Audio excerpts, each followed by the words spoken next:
What's up guys, welcome to Smart Tutorial Sub. And for today's video ay tuturuan ko kayo kung paano mag-turn on or enable ng end-to-end encryption sa Facebook Lite. Pero bago tayo magsimula, please like, share, and subscribe. Buksan ang FB Lite. Pumunta sa message, tapos pindutin ang setting. Sa setting, pindutin ang privacy and safety. And yung message storage.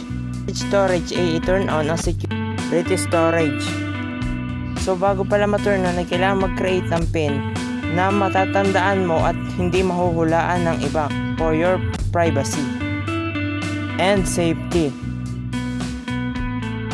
Wait lang natin matapos yung process hanggang sa maging 100% siya.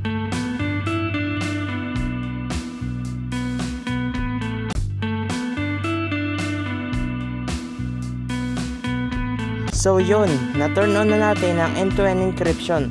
Diba? Ang dali lamang. Kung nakatulong ang tutorial na ito, please like, share, and subscribe.